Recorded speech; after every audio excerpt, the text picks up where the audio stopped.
लोग आज भगवत गीता के 9वें अध्याय के 20वें श्लोक को देख रहे हैं। मेरे पीछे माइक बोलिए। त्रैविद्यमां सोमपः पूत पापा त्रैविद्यमां सोमपापुत पापा यज्ञैरिष्ट्वा स्वर्गगतिं प्रार्थयन्ते यज्ञैरिष्ट्वा स्वर्गतिं प्रार्थयन्ते ते पुण्यमासाद्य सुरेन्द्रलोकम् ते पुण्यमासाद्य सुरेन्द्रलोकम् अश्नन्ति दिव्यान् दिवि देव भोगान्। अश्नन्ति दिव्यान् दिवि देव भोगान्। त्रैविद्या का अर्थ है तीनों वेदों की विद्या। इसके द्वारा वह यज्ञ करते हैं और उसमें यज्ञ में सोमरस होता है। सोमरस शराब नहीं होती है, सोमरस होता है जो यज्ञ में अर्पित होता है, उसको पीते हैं। पूत पापा मतलब अपने पापों से शुद्ध होकर के स्वर्ग स्वर्ग स्वर्ग स्वर्ग जाने के लिए, स्वर्गति मतलब स्वर्ग जाने के लिए प्रार्थना करते हैं। तो इस प्रकार से वह पुण्य लोगों को प्राप्त करते हैं। सुरेंद्र लोग मतलब इंद्र के लोग इत्यादि को प्राप्त करते हैं। अष्टांति मतलब भोगते हैं। दिव्यान दिव्य देव भोगान, वहां देवताओं को प्राप्त होने वाले दिव्य भोगों को वो प्राप्त करते हैं।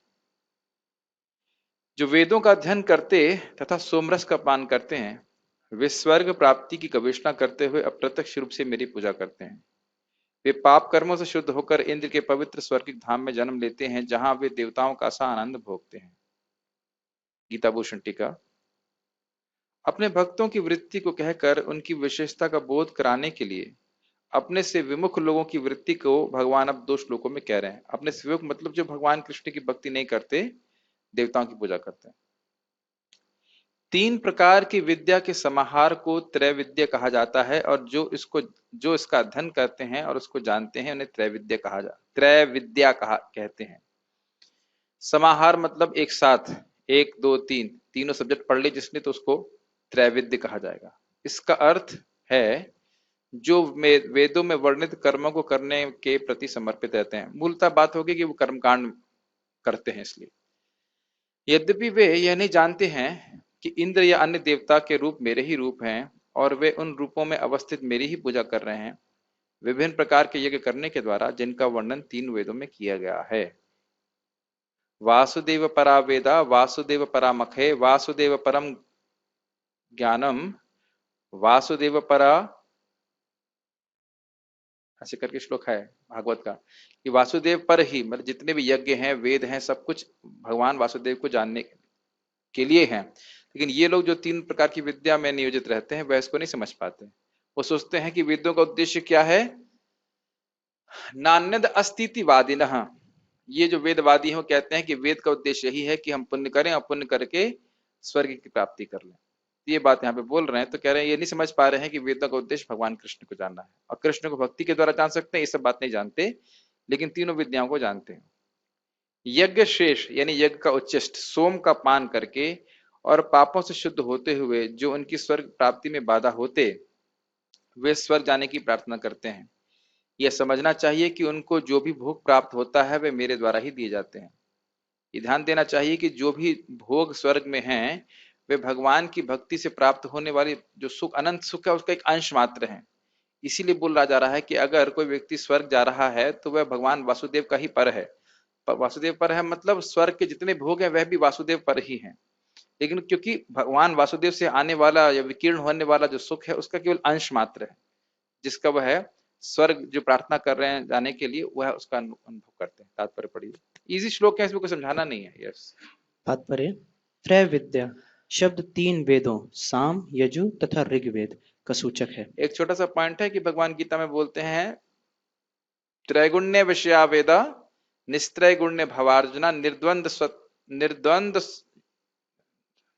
निर्द्वंद नित्य सत्वस्थो निर्योग क्षेम आत्मवान। कि ये जो गुण है ये वेद इत्यादि हैं, ये तीनों गुणों से संबंधित हैं, उनका मैनेजमेंट करते हैं वो। और इससे तुम निस्त्रय गुण्य भवार्जुना, तुम गुणातीत हो। मतलब जो वेद कर्मकांड इत्यादि बता रहा है वो गुणत्रय धर्म का है, मतलब तीनों गुणों के अनुसार धर्म है। लेकिन जो भगवान श्री कृष्ण की भक्ति है वह निर्गुण होती है। तो भगवान यही कह रहे हैं कि अर्जुन तुम इस कर्मकांड में न फंस करके मेरी भक्ति करके गुणातीत हो जाओ। तो ये लोग नहीं समझ पाते, इसलिए वो गुणों में फंसे रहते हैं। यस। जिस ब्राह्मण ने इन तीनों वेदों का अध्ययन किया है वह त्रिवेदी कहलाता है। जो इन तीनों वेदों से प्राप्त ज्ञान के प्रति आसक्त रहता है इसका समाज में आदर होता है। दुर्भाग्यवश वेदों के ऐसे अनेक पंडित हैं जो उनके अध्ययन के चरम लक्ष्य को नहीं जानते। इसलिए कृष्ण अपने को त्रिवेदियों के लिए परम लक्ष्य घोषित करते हैं। वास्तविक त्रिवेदी भगवान के चरण कमलों की शरण ग्रहण करते हैं और भगवान को प्रसन्न करने के लिए उनकी शुद्ध भक्ति करते हैं। भक्ति का सूत्रपात हरे कृष्ण मंत्र के कीर्तन तथा साथ साथ कृष्ण को वास्तव में समझने के प्रयास से होता है। मतलब भगवान का नाम और भगवत गीता भागवत से भगवान का दिव्य ज्ञान और दिव्य नाम, ये दो पटरियां हैं जिसपे हमारी आध्यात्मिक रेल तेजी से चलती है। अगर एक पटरी उखाड़ देंगे तो रेल भग जाएगी। इधर दिव्य ज्ञान भी हमें ग्रहण करना होता है और दिव्य नाम का भी उच्चारण करना होता है। यस। दुर्भाग्यवश जो लोग वेदों के नाम मात्र के छात्र हैं वे इंद्र तथा चंद्र जैसे विभिन्न देवों की को आहुति प्रदान करने में रुचि लेते हैं। ऐसे प्रयत्न से विभिन्न देवों के उपासक निश्चित रूप से प्रकृति के निम्न गुणों के कलमश से शुद्ध हो जाते हैं। हाँ, यानी कि रजगुण और तमोगुण से। एक व्यक्ति ने आज मुझसे प्रश्न किया, हम तो नहीं देख रहे हैं कि आजकल जो देवता के उपासक हैं वह तमोगुण रजगुण से रहित हैं। तो मैं उनको बोला कि ये बात सही है, लेकिन ये समझना चाहिए कि इस समय कोई देवता की उपासना ठीक से कर ही नहीं रहा है, विधि विधान के अनुसार नहीं कर रहा है, क्योंकि ब्राह्मण नहीं इस प्रकार यज्ञ करने के लिए। अगर इस प्रकार से यज्ञ करता है और देवोपासना करता है तो जैसे भगवान गीता में बताते हैं ऊर्ध्वम गच्छन्ति सत्वस्ता, तो वह रजोगुण तमोगुण से क्रमशः मुक्त होंगे और सतोगुण में स्थित होकर के देवताओं के लोक में जाएंगे। यस। फलस्वरूप वे उच्चतर लोकों तथा महरलोक, जनलोक, तपलोक आदि को प्राप्त होते हैं। एक बार इन उच्च लोकों में पहुंचकर वहां इस लोक की तुलना में लाखों गुना अच्छी तरह इंद्रियों की तुष्टि की जा हाँ, लेकिन सकती है। जीव कहीं भी सुखी नहीं हो सकता है, तो वो सुखी होगा नहीं तो फिर आगे और सुख की तलाश करेगा, फिर क्रमशः प्रगति करेगा और हो सकता है कि भगवान की भक्ति में आ जाए। अगर मतलब उब जाएगा तो सोचेगा कि कैसे ऊपर भी परे कोई सत्यता है, और तब भगवान के भक्तों का संग होगा तो फिर भक्ति को स्वीकार करेगा। ये नहीं सोचना चाहिए कि उबने मात्र से भक्ति मिल जाएगी, लेकिन एक एक पृष्ठभूमि तैयार हो रही जिसमें वह भगवान की भक्ति कर सकता है। तो इस श्लोक में हमने ये सीखा कि जो लोग भगवान श्री कृष्ण के भक्त नहीं है वो देवताओं की उपासना करते हैं, यज्ञ इत्यादि करते हैं और वह अपने पाप कर्म से शुद्ध होकर के उनके लोक में चले जाते हैं। ठीक है, लेकिन ये इसका अर्थ ये नहीं कि वो मुक्त हो जाते हैं। ठीक है, आगे इसको बताया जाएगा किस प्रकार से देवता, इस नेक्स्ट अगले श्लोक को देखेंगे कि किस प्रकार से देवताओं के लोक में जाने से व्यक्ति ऐसा नहीं हमेशा रहता है, वह नीचे गिरता है। तो ये बात वो समझते नहीं है कि देवता के लोक और देवता और वहां प्राप्त भोग बड़े हो सकते हैं लेकिन अनंत काल के लिए नहीं प्राप्त है। तो इसलिए इसको श्लोक को देखते हैं। ते तं भुक्त्वा स्वर्गलोकं विशालम् ते त्वं भुक्त्वा स्वर्गलोकं विशालम् क्षीणे पुण्ये मर्त्यलोकं विशन्ति क्षीणे पुण्ये मर्त्यलोकं विशन्ति एवं त्रयी धर्ममनुप्रपन्ना एवं त्रैधर्ममनुप्रपन्ना गतागतं कामकामा लभन्ते गतागतं कामकामा लभन्ते। ते तम भुक्त्वा, तम मतलब उन भोगों को भुक्त्वा भोग करके, स्वर्ग लोकम विशालम, कैसे भोग हैं, बहुत विशाल भोग हैं। कौन बोल रहा है? भगवान कृष्ण। भगवान कृष्ण कह रहे हैं कि स्वर्ग लोक के भोग बहुत विशाल हैं, मतलब रियली बहुत विशाल है। अभी हम कितना खा सकते हैं? आहार निद्रा भय मिथुन करें तो कितना कर सकते हैं? नहीं कर सकते। लेकिन वहां कोई लिमिट नहीं है, जितना चाहो उतना खाओ, जितना और इंद्रिय तृप्ति करना चाहते हो करो। तो ऐसी स्थान है और ये सब सुन करके वो लोग बड़े प्रसन्न होते हैं और इस कारण से उस प्रकार के यज्ञ इत्यादि करते हैं। लेकिन दूसरी लाइन देखिए, क्षीणे पुण्य मर्त्य लोकम विशंति, उनका पुण्य धीरे धीरे समाप्त हो जाता है, वहां उनको ये सुविधा नहीं दी जाती कि वो पुण्य और इकट्ठा कर सकें और मर्त्य लोक में गिरते हैं। इसका वर्णन हम लोग ने छांदोग्य उपनिषद की पंचाग्नि विद्या के संबंध में किया था 8वें अध्याय में। याद आ रहा है ना? कुछ कुछ किया था उस, हाँ, तो इस साइकिल में व्यक्ति फंसा रहता है। एवं त्रयी धर्म अनुप्रपन्ना, जो इस प्रकार से तीनों धर्म यानी तीनों वेदों के धर्म का शरणागत होते हैं, शरण लेते हैं, तो गत आगत मतलब गए और आगत आ गए, ऐसे है। ऊपर जाते हैं फिर नीचे आ जाते हैं, ऊपर जाते हैं फिर नीचे आते हैं। जैसे आप देख सकते हो कि एक मेले में एक झूला होता है जिसमें ऊपर जाते हैं फिर नीचे आते हैं, फिर ऊपर जाते हैं फिर नीचे आते हैं, ऐसे हो रहा है, लेकिन बाहर नहीं निकल रहे हैं। ये ध्यान देना चाहिए। ठीक है। ध्रुव महाराज विमान का उदाहरण देते हैं, क्या उदाहरण देते हैं बताइए। मैंने, मेरे को याद नहीं है अभी।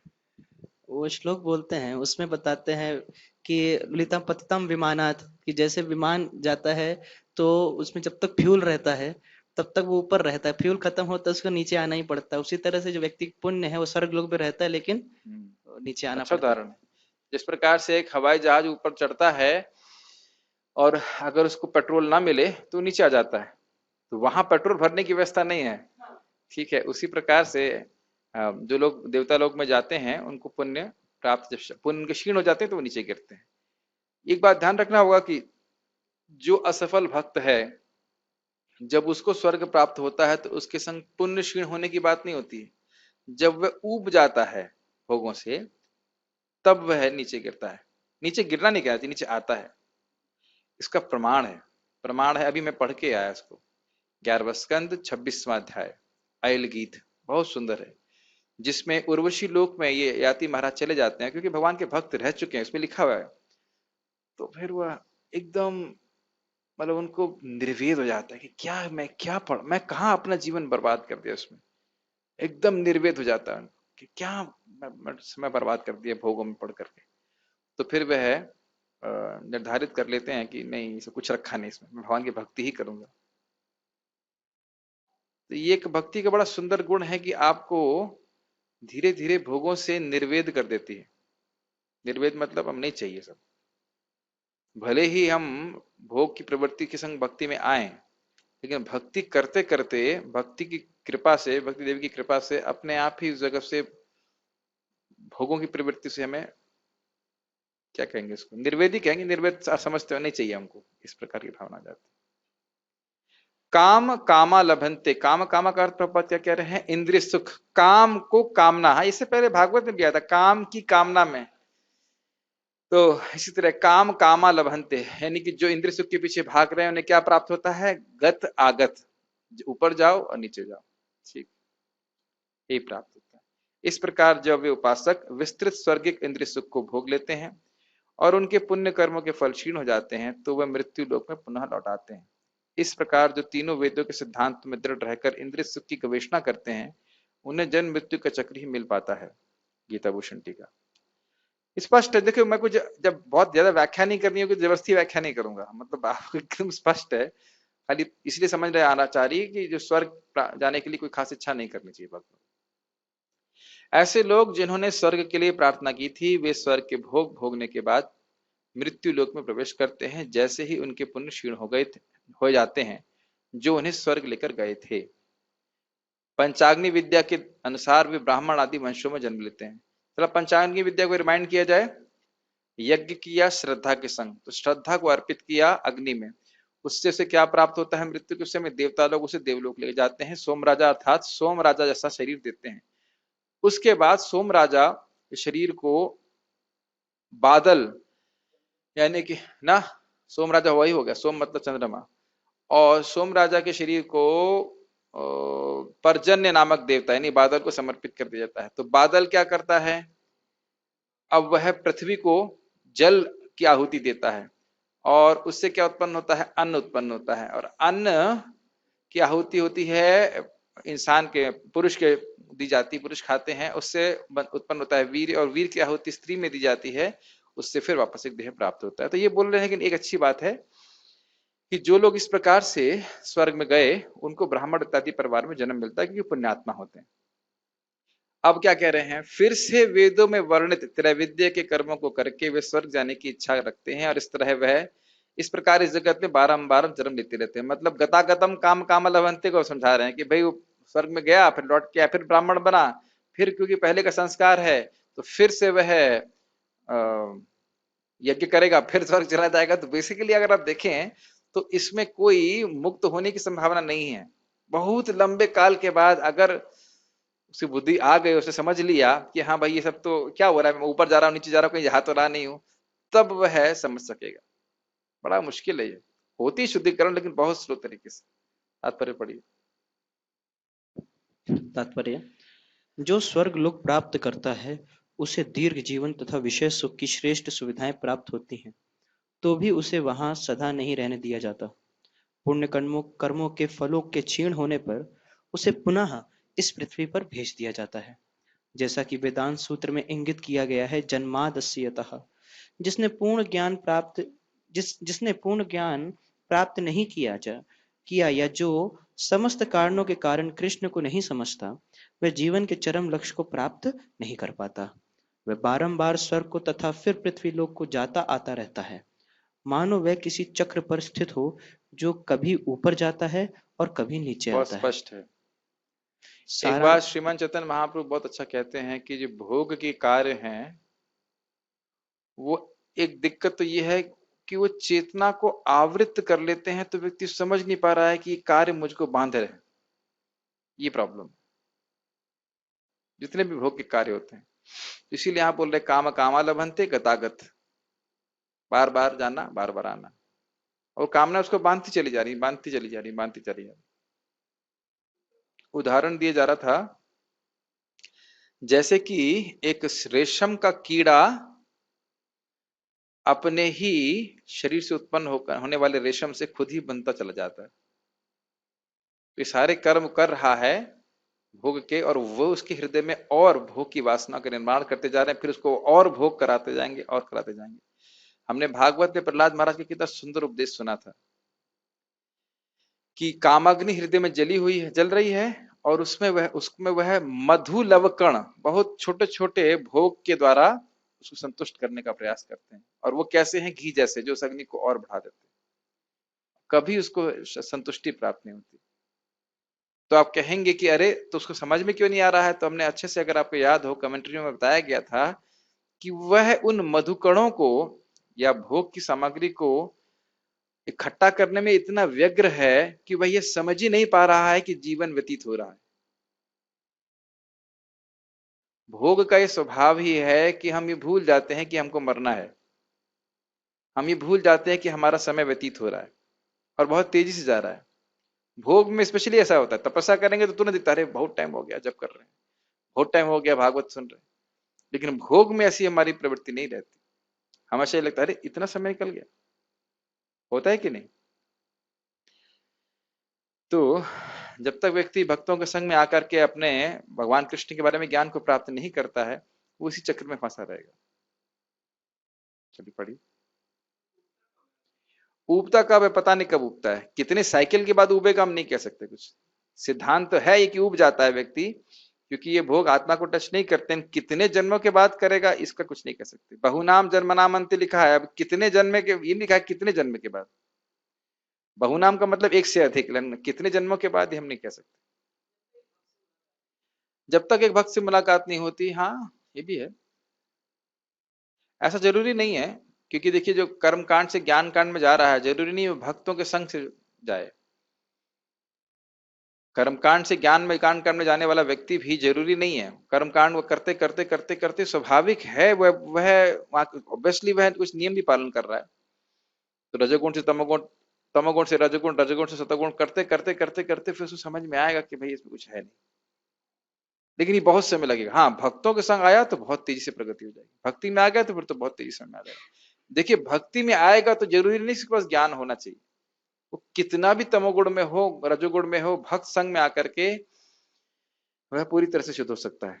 लेकिन इसमें क्रमिक विकास होता है। तमो से रजो, रजो से सतो, सतोगुण में आने से कुछ अनुभूति होती, समझ में आता है कि मैं आत्मा हूं, ऐसे करके बात समझ में आती है। लेकिन ये कितने जन्मों के बाद होगा, यह कोई शास्त्र में वर्णन नहीं। होगा बहुत समय के बाद, लेकिन कब, कितना, किस संग, क्या, ये सब कोई वर्णन नहीं। सिद्धांत ये कि होता जरूर है, क्योंकि भोग जो है आत्मा को टच नहीं कर सकते। अब इंद्र कहाँ सुखी हो रहे हैं, सॉरी निर्वेद हो रहा है कहाँ इंद्र को? जो भोग में पड़े हुए राजा है, कहाँ नहीं हो रहा है। लेकिन अब देख सकते हैं हम, नलकुबेर और मणिग्रीव गंगा जी में भी भोग कर रहे थे। रूपा जी इस बात को बोलते हैं वहां पे। अब गंगा जी के स्पर्श से वो ठीक नहीं हो रहे थे उस समय। रूपा जी उसमें स्पष्ट लिखते हैं, हर कुछ, हर वस्तु अपनी चेतना पे निर्भर करता है। तो अपितु गंगा जी को देख के उनके हृदय में और भोग वासना का निर्माण हो रहा था। लेकिन नारद जी का दर्शन हो गया तो वो शुद्ध हो गए। भक्तों का स्पेशल गुण है ये, शुद्ध भक्तों का। तो अगर भक्तों का संग क्यों हो गया, नारद जी वहां क्यों चले गए, इस पर तो कुछ शास्त्र कुछ बोल नहीं रहा है। नारद जी को एकदम से क्या आ गया, तो यही कहा जा सकता है कि भगवान की कृपा कब जीव पे हो जाए आप कुछ नहीं कह सकते, क्योंकि उनके कर्म कर्म तो ऐसे थे ही नहीं कि नारद जी का दर्शन प्राप्त होता। इसलिए शब्द साधुगण आता तो है स्वेच्छा से। यदृच्छया, शब्द आता है यदृच्छया। भक्त लोग पूरी तरह से सम पूरी तरह से वह सराठ हैं अपनी कृपा देने में। नारद जी किसी को भी कृपा दे सकते हैं, उसके कर्मानुसार नहीं देते। तो भक्त से अगर संग हो जाएगा तो बड़ी जल्दी से हम चक्र से बाहर आ सकते हैं। यस। सारांश यह है कि वह वैकुंठ लोक ना जाकर स्वर्ग तथा मृत्यु लोक के बीच जन्म मृत्यु चक्र में घूमता रहता है। अच्छा तो यह होगा कि सच्चिदानंदमय जीवन भोगने के लिए वैकुंठ लोक की प्राप्ति की जाए, क्योंकि वहां से इस दुखमय संसार में लौटना नहीं हाँ, होता। लेकिन ऐसे लोग क्योंकि क्योंकि कर्म मार्ग में पड़े हुए हैं, भोग मार्ग में पड़े हुए हैं, इसलिए बस बात को समझ नहीं पाते। अगला श्लोक हम देखते हैं,